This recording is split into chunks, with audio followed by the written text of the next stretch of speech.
Lo muntu okhohlakele, ongenathembeko nowenze izinto ezingalungile kumele abhekane nemiphumela yezenzo zakhe ngendlela ecacile nenobulungiswa.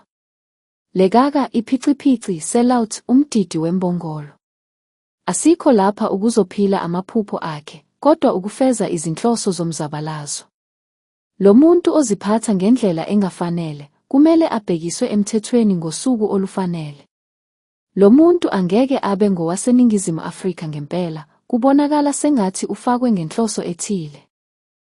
Akabonisi lutho ngobuzwe noma uthando lwezwe. Uma izwe limgxeka ngokuvikela abantu bangaphandle, abamsekayo bayashesha ukumvikela. Izitatimende zakhe zakamuva ziyaqinisekisa lokhu. Kunzima ukuqonda ukuthi kungabaliswa kanjani amadokhumenti abantu bangaphandle ngesikhathi izwe libhekene nenkinga enkulu yokungalawulwa abokufika. Lokhu kungase kuhlobane nezinsolo zokungathembeki okuke kwavela ezikhathini zokhetho ezedlule. Abanye bakubiza nge-ballot stuffing. Ngicela ningichazele ukuthi lokhu kwenzeka kanjani.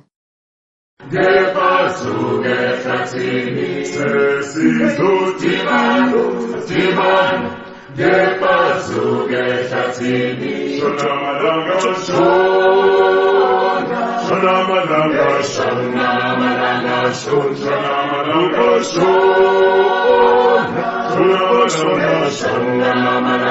shona, sesizodibana, ngephazuke ehlathini.